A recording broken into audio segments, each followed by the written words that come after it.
Gravando. Bom dia a todos vocês, muito bom vê-los aqui. Ana Lu, Lara, Joaquim, Acioli vai aniversariar amanhã, Melo de aniversário ontem, Letícia Oliveira, grande Letícia com a sua dor de dente. Jordana tá de cocó hoje, Jordana. Vai amassar os piolhos, hein?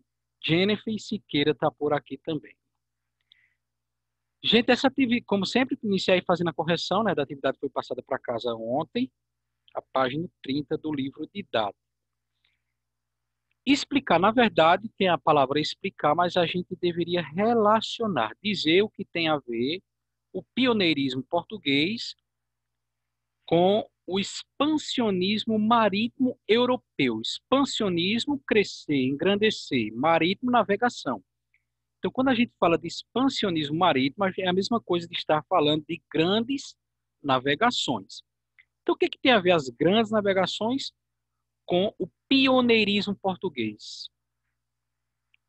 E aí, Ana Lu, botasse o quê? Joaquim, Lara, botaram o que aí? Eu coloquei assim: Portugal foi o primeiro país a navegar no Oceano Atlântico.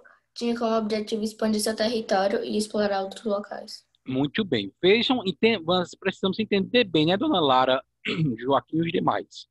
Não quer dizer que, quando fala de pioneirismo português, não quer dizer que antes de Portugal, os reinos da Europa estavam ali presos dentro do seu território geográfico terrestre, que não navegavam pelos mares. Já na antiguidade, ó, muito antes de Cristo, muito antes, lá por volta dos mais de 2000 anos antes de Cristo, nós já tínhamos ali no chamado Oriente Médio, onde fica acima do Egito, por ali, onde fica Jerusalém, nós já tínhamos um povo chamado fenícios, que eram hábeis navegadores.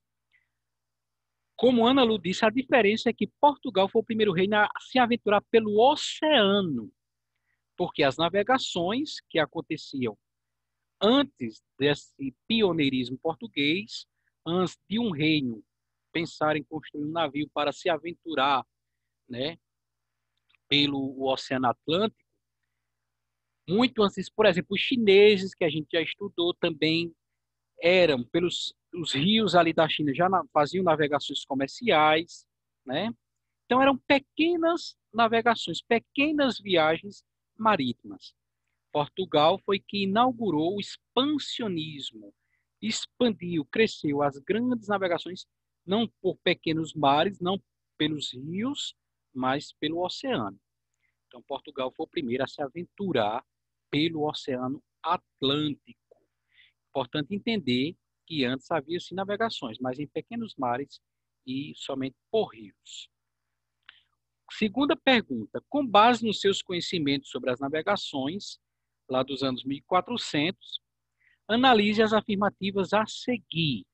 Também a gente já viu em aulas passadas, quando estudamos as grandes navegações, nós já vimos essa telazinha aí que está projetada na tela de vocês, nesse esquemazinho das navegações portuguesas. A gente já comentou sobre eles.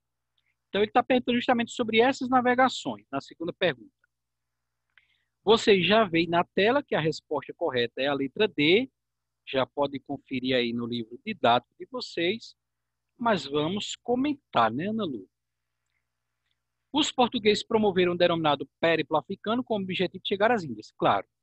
Entendendo bem, esse foi o primeiro assunto, lembro muito bem, que esse assunto do périplo africano foi o primeiro assunto que a gente abordou ou retomou nas nossas aulas remotas, lá no finalzinho de março. Então, era aquela viagem contornando o continente africano. Ele Segunda, estudiava isso, para não se afastar da costa, né? Não ir muito longe, porque havia aquele medo do desconhecido dos dos monstros oceanos. Isso, monstros e tudo mais. Kraken. Isso mesmo. da no corona. Vai que eles se afastassem da costa e encontrassem aí com Isadora Jordana no meio do mar, a sereia perigosa com seus cantos inebriantes. E aí a segunda afirmativa diz, ou então encontrassem Dona Letícia Oliveira sobrevoando assim pelos mares na sua vassoura encantadora. Ai, Segunda afirmativa, diz que, mesmo navegando pelo litoral do continente africano, os portugueses não demonstraram interesse em conhecer esse litoral e estabelecer possessões nele. Qual é o erro, Ana Lu, dessa afirmativa 2? Eles queriam estabelecer comércio no litoral para ter Muito bem, mais Joaquim. Né? Essa riquezas. história de que eles não tinham interesse é totalmente fajuta. Eles tinham sim, interesse e o fizeram, né? Estabeleceram comércio. Valeu, Joaquim. Que Ana Lu me deixou na mão. Terceira afirmativa. Os portugueses estabeleceram contato com os povos de diversas culturas e etnias em variados pontos do litoral africano. Também não tem nem o que comentar. É verdade. De modo que só a segunda está incorreta. Primeira e 3 estão corretas, são verdadeiras. Letra D. Dando continuidade, Lara, a exploração portuguesa na África Atlântica. Então, vejam bem o subtítulo, né? O subtítulo, Larinha e os demais, já ajuda a gente a entender metade do assunto. Porque a presença e a exploração dos portugueses não foi em todo o continente americano, aliás, africano. Foi somente na parte ali banhada pelo Oceano Atlântico, né? 1415, os portugueses começam já a se fazerem presentes na costa africana. Então, voltando novamente àquele esquema das navegações portuguesas, ó. Deixa eu dar uma ampliada aqui na tela de vocês. Então, vocês percebem que bem aqui no extremo, eu estou passando o mouse em cima, bem no extremo norte da África, existe uma localidade chamada Ceuta, né? Não é o carro Celta com L, Ceuta. Foi o primeiro local, em 1415, que os portugueses chegaram, no norte da África. O livro vai dizer para a gente que antes da chegada dos portugueses, esse local era dominado pelos comerciantes árabes, que a gente já estudou no sexto ano, e coincidentemente eu estou vendo com o sexto ano deste ano esse assunto do comércio árabe na África. Então é 1415 que eles chegam ali no norte da África, a essa localidade chamada Celta, interessados ali em ouro, que trafegava pelaquela rota subsaariana, que também a gente já estudou esse ano, mas além do ouro, os portugueses estavam interessados no norte da África, em nós de cola, não me pergunte o que é isso, marfim, né, que é aquele osso que se usa para fazer muitos objetos ornamentais, inclusive. Tirar da tumba dos dos elefantes, rinoceronte e tudo mais.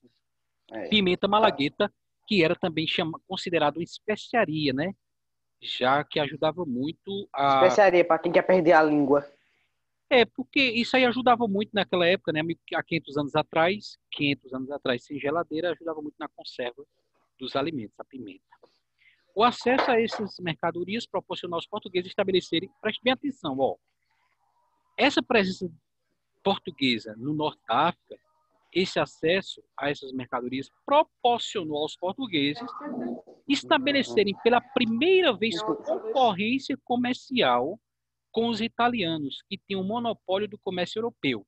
Deu para entender, Joaquim, Lara e os demais? Deu para entender, Ana Lu? Ou seja, vamos ver se vocês entenderam mesmo. Deixa o microfone ligado aí. Antes de Portugal marcar essa presença de comércio no norte da África, o comércio marítimo era exclusividade de quem? Dos árabes. Exclusividade de quem? Na África era dos árabes. Boa. E na Europa era exclusividade de quem? As pessoas na Europa só podiam comprar essas especiarias nas bancas de feira dos comerciantes de qual reino?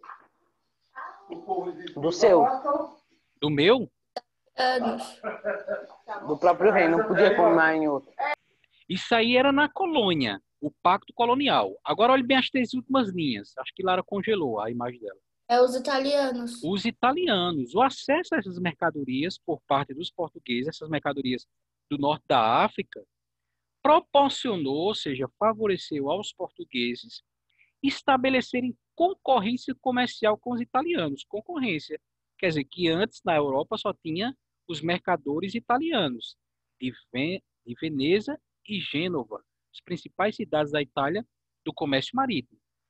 Quando os portugueses se aventuram também, começam a navegar e explorar riquezas em outros locais, eles passam a ser concorrentes, ou seja, você, se não quisesse comprar do italiano, poderia comprar na banca do português, talvez até num preço mais barato.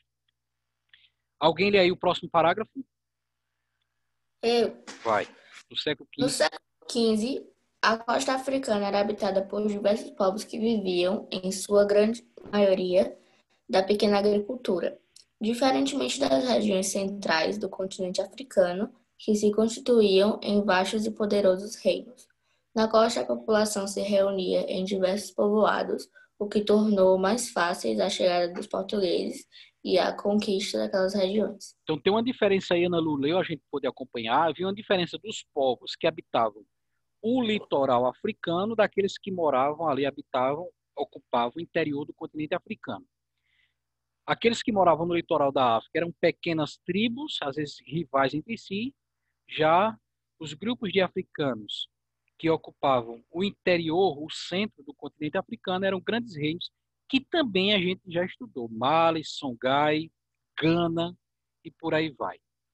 Os portugueses, nesses locais que eles passavam a comercializar, estabeleciam feitorias, portos de escala, né, para abastecer os navios, aprovisionamento de alimentos e ali nesses portos, nesses locais de apoio pela costa africana, chamado de feitorias, eles podiam se reabastecer, descansar para seguirem viagens mais longas.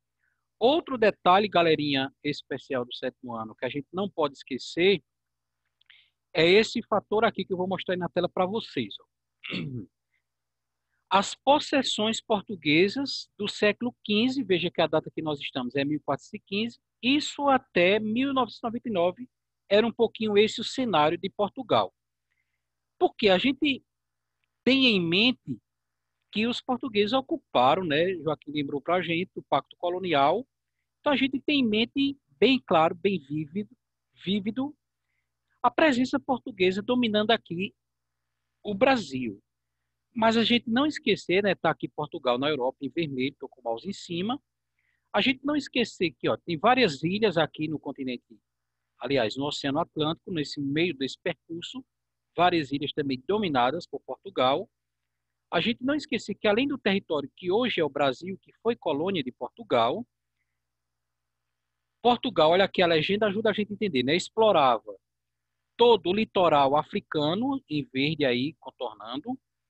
Tinha também áreas não dominadas, mas de influência portuguesa, essas áreas em amarelo no continente africano.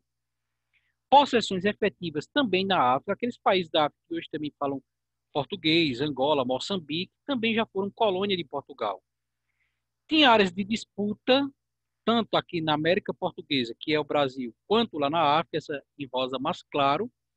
Mas o que chama a atenção para a gente é lá na Ásia, né? Então, aqui onde é a Índia, tinha também áreas de influência, a gente já estudou, Goa, a cidade de Goa na Índia, que também era dominada pelos portugueses. No Japão, olha, esse símbolo, esse círculo em roxo, a legenda nos mostra que eram postos comerciais, ou seja, local de presença portuguesa, inclusive aqui no Japão, ó. O sul aqui da China, algumas ilhas aqui do Oceano Índico. Então a gente entender que, e não esquecer, que a presença do Reino de Portugal era muito grande. Não era somente o Brasil, mas vários locais você tinha constantemente navios portugueses chegando para o comércio marítimo, né, em toda parte do continente africano e o sul da Ásia. Lembrando deste importante detalhe, nós podemos voltar. Quem é que está riscando a tela?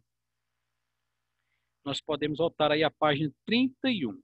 Né? Mostra aqui uma ilustração do que seria lá o porto, hein, Joaquim? É tu que está riscando a tela, Joaquim. O que seria o porto de Celta, nessa ilustração. E vem aqui uma pesquisazinha, mas a gente já comentou, né? Os outros locais em que era explorado pelo Reino de Portugal. Nós já comentamos, não precisamos pesquisar, né, Larinho? Podemos adiantar aí. Falso ou verdadeiro? Você já vê a resposta, mas nós vamos comentando aí, tá? Na página 32. Página 32, vamos lá. Letra A. Motivos econômicos podem ser apontados como um dos fatores que impulsionaram os portugueses a se lançarem à exploração da costa africana? Totalmente, né, gente? Totalmente verdadeiro. Não tem nem o que comentar essa afirmativa aí. É totalmente verdadeiro.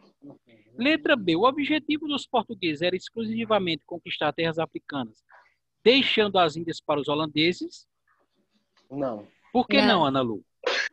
Porque eles Porque queriam a Índia porque tinha um comércio já maior. Eles queriam tanto as terras africanas quanto as Índias. Corresponde isso, Joaquim? Tá certo?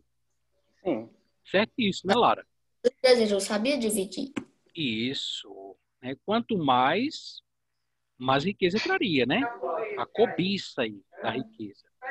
Letra C. No século XVI, a África era habitada por um único povo que se espalhava pelas imensas proporções do continente. Não. Era um modo de tempo dividida para conquistar uma outra. Corresponde isso, Jordana, tá certo? Que Joaquim disse. Eram várias tribos e até rivais entre si. Certo ou errado? Não estamos te escutando, Jordana. Não estamos te escutando, Jordana. Sim, professor. Agora Corresponde tá me muito bem. Agora sim. Letra D, Letícia.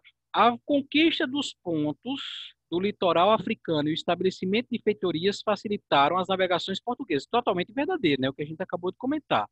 Eram pontos de apoio. Letícia está ali balançando a cabeça, dizendo que sim. Muito bem. Letra E. Toda a exploração do litoral africano ficou a cargo do Estado português. A participação de exploradores particulares era proibida pelo governo lusitano. E aí? É falso ou verdadeiro? Jennifer, Acioli, Melody, Arthur Siqueira. Gabi está por aqui também. Mona Lisa chegou agora. Esse é falso, né? Essa letra E? Sim ou não, gente? Cadê vocês? Cochilaram foi? E Ana Lu? Toda a exploração do litoral africano ficou a cargo do Reino de Portugal. Não. Por que não? Não. Em Joaquim. Joaquim, Ana Lu, Jordana, teu microfone está desligado. Gabi, Mona Lisa, Lara, Letícia. Deixa de morder essa caneta, Letícia. Olha o Corona, Letícia. Jennifer, Acioli, Melody, Arthur Siqueira. Por que tem de errado nessa letra E? E, gente, vai ficar para casa uma pesquisa Tá desativado, Jordana, teu Porque microfone. não era completamente só de Portugal, era de outros. Jordana, ela desliga antes de terminar a fala. Mas aí deu para a gente entender, né? Não era somente Portugal que explorava, e a senhora está dizendo aqui no chat também, Melody, de 32 o que? A tua idade foi, Melody, completasse 32. Ou seja, toda a exploração não era apenas do Estado português, né? Havia outros reinos também. E também havia, como no Brasil, a gente já viu as capitanias hereditárias, e havia a iniciativa de exploradores particulares, por iniciativa própria, né? Então, esse seria o erro da letrinha E. A escravidão na África Atlântica, que para vocês, gente, não é novidade, né? A escravidão, antes da chegada dos portugueses, já era uma prática comum lá na África, e mesmo nos povos da antiguidade, Era como castigo, né, da professor. como castigo, como punição. Muito bem, Ana Lu. Então, era praticada, muitas vezes, prisioneiros entre brigas e disputas se tornavam escravos. Alguém leu o segundo parágrafo? Quando alguns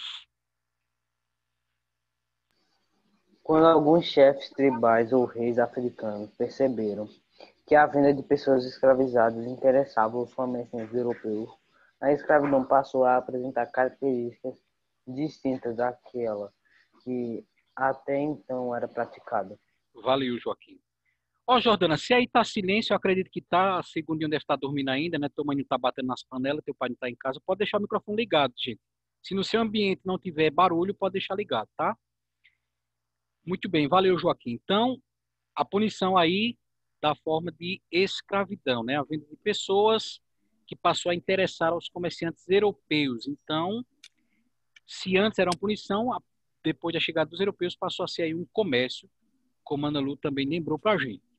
Em 1443, o primeiro grupo de escravizados chegou lá em Portugal, né? Portugal levou nesse ano aí, de 1443, o primeiro grupo de africanos comprados como escravos. Eram 235 africanos, só 47 desses 235 foram entregues ao rei de Portugal, Dom Henrique, na época, e com o passar do tempo, essa compra de pessoas escravizadas só foi crescendo, de modo que se tornou aí uma necessidade, né, como mão de obra para trabalhos manuais, tanto nas cidades quanto também nas propriedades rurais. Agora, olha que interessante esse próximo parágrafo. Quem lê? As relações comerciais. As relações comerciais eram feitas na base do escambo, ou seja, na troca de produtos.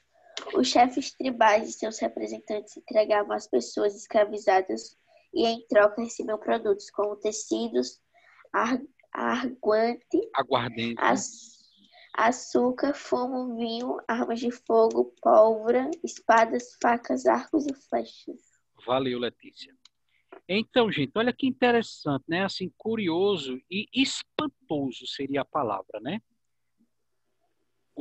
As pessoas compradas como escravas eram trocadas por esses produtos. Vê aí, já pensasse na luta, ser trocada por esse copo, ou Letícia ser trocada por esse marca-texto. Então, eram trocadas por tecidos, cachaça, aguardente, né? Um saco de açúcar, um pacote de fumo, vinho, armas, pólvora, espadas, facas, arcos e flechas.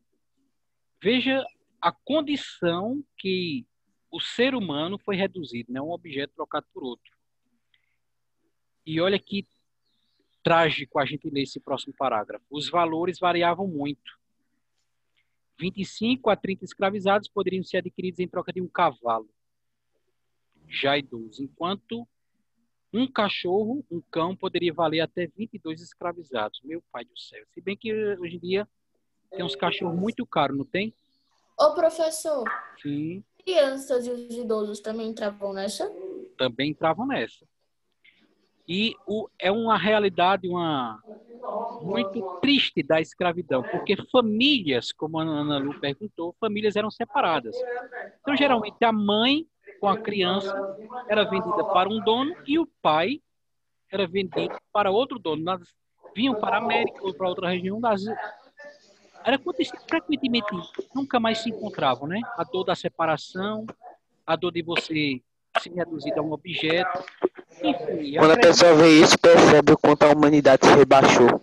Muito bem, Joaquim. Acredito que essa realidade da escravidão, né, Jenny? Mostrou também, Jenny ligou aí a câmera também, tá? Apesar de que está com o dedo midinho dentro da narina, dentro da venta, limpando a catota. A gente acredita, Joaquim, você disse bem. Alguma coisa parecida, né? Como na Segunda Guerra aconteceu com os judeus. Muito bem. Excelente. Eu acho que o Siqueira falou aí. Era isso justamente que eu ia comentar, né? Acredito que, como Joaquim Siqueira disse, essas são as duas realidades mais tristes da história da humanidade, né? É a escravidão e o Holocausto nazista. Ô, professor, eu Diz acho aí, que Ana Lu. em Portugal ainda tem a estrutura do mercado negreiro. Tem. Da Bahia também. Por exemplo, em muitas cidades históricas existe o chamado pelourinho, né? Aquela coluna erguida numa praça pública, como uma coluna que era o local onde os escravizados eram chicoteados à vista de todos, né? Então existe as senzalas que ainda existem hoje também nas cidades históricas onde eles viviam não, né? Chegavam à noite para dormir naquele local baixo que mal dava para ficar em pé, dormiam no chão, em esteiras, um por cima do outro. Existe ainda essa história triste da humanidade e esse registro ainda existe, né? Bem lembrada. Né? Na página 33, nós lemos lá que os portugueses, deixa eu ampliar aqui para facilitar a leitura.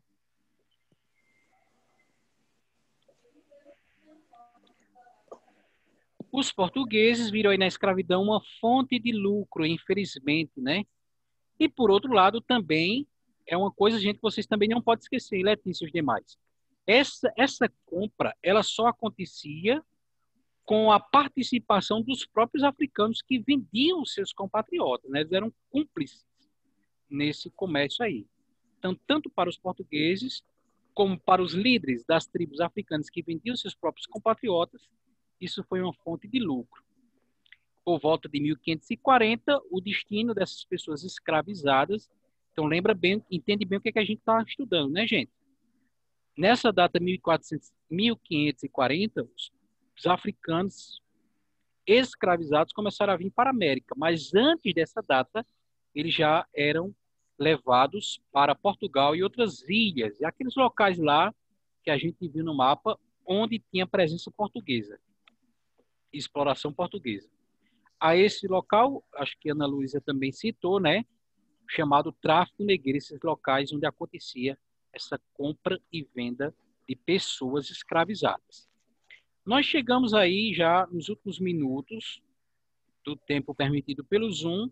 Vamos comentar esse texto, porque aí vai ter 4 perguntinhas para vocês responderem no caderno e mandarem a foto lá no Classroom, tá? Diz assim, ó, em meados do século XV, metade do século XV, então por volta ali de 1450, os navegadores portugueses já haviam feito consideráveis progressos em sua jornada rumo ao sul, ao longo da costa africana. Então, o que é que o texto está dizendo? Que por volta em metade do século XV, por volta de 1450, os portugueses já tinham alcançado grandes progressos nessas viagens ao longo da África. Os portugueses não foram à África em busca de escravos. A gente viu lá em cima que era ouro, marfim e tudo mais. Pimenta. Mas descobriram que havia escravos à venda nos mesmos mercados onde compravam marfim e madeira. A grande mudança aconteceu quando os emigrados portugueses, que chegaram na África, e espanhóis, olha aí outro reino citado na África, né? Começaram a plantar cana-de-açúcar nas ilhas Canárias, Açores, Madeira, Cabo Verde e São Tomé e Príncipe. Tudo ilhas que ficam no Atlântico, que geram também de domínio português, mesmo antes da América. Em metade do século XVI, 1550, os portugueses começaram a levar escravos da Ilha da Madeira, para onde eles levavam primeiro os escravizados antes de trazerem para o Brasil. Das Ilhas da Madeira e dos Açores, trouxeram de lá para o Brasil, depois que eles foram comprar diretamente na África. O comércio atlântico de escravos começou como extensão de um sistema já estabelecido, ou seja, esses escravizados que vieram para a América foi apenas uma extensão de um comércio anterior que já havia para as ilhas. Só foi ampliado quando começou a trazer para o Brasil. Mais uma vez iniciado, porém, tornou comercialmente possível a colonização europeia do Novo Mundo. Ou seja, esse comércio de escravizados fez com que também essa exploração no Novo Mundo, esse novo continente, a América, se tornasse possível. Foi necessário o uso da mão de obra escrava. Os comerciantes portugueses transportavam anualmente 15 mil africanos ao Brasil e encontravam novos mercados nas colônias americanas de outros países europeus. Entenda bem que os traficantes de escravizados portugueses, aqueles que iam lá na África comprar pessoas escravizadas, eles vendiam também para outros reinos que ocupavam a América, né? Conforme a gente já viu também nesse esquemazinho que está na tela, a América não só foi dominada por portugueses, né? Espanhóis, ingleses, franceses e russos também. Holandeses também, né, professor? Oi? E holandeses também chegaram, quiseram tomar o nosso Nordeste, né? Bem lembrado, Ana Lu. Então aí tem as perguntinhas, ó. Já deu indicação aí na tela de onde vocês podem encontrar as respostas. Primeira pergunta, de que maneira se estabeleceu o tráfico de africanos escravizados? Mais ou menos aqui na terceira linha você tem a resposta. Segunda pergunta, em qual atividade os africanos escravizados foram utilizados? Muito fácil, né? Está aqui na penúltima linha do primeiro parágrafo. Terceira pergunta, de onde vieram os primeiros africanos escravizados que foram trazidos para o Brasil? vieram diretamente da África, está na primeira linha aqui do segundo parágrafo. Quarta pergunta, por que o autor afirma que o tráfico de escravizados pelo Oceano Atlântico tornou comercialmente possível a colonização da Europa aqui na América, no Novo Mundo? Então, responde no caderno de maneira organizada, cabeçalho, letra legível, sem rasura, pulando uma linha de uma resposta para outra, tira a foto do caderno e manda lá no Classroom. Muito bom ver vocês aqui, né? Essa é uma das aulas que tem mais participação, a turma que mais participa. Então, Lara, Jordana, Jennifer, Ana Lu, Letícia, Joaquim, Acioli, Melody, que aniversariou ontem, a Cioli vai aniversariar amanhã, Siqueira, Gabi, Mona Lisa e Giovana. Muito obrigado pela presença de vocês, um abençoado restante de terça. Se surgir alguma dúvida, estamos lá disponíveis no privado e a gente espera até o meio-dia lá no Classroom essas respostas. Ana Lu, irias falar? O senhor tá falando, dando parabéns a todo mundo que tá fazendo aniversário, mas quando chegar no meu, eu quero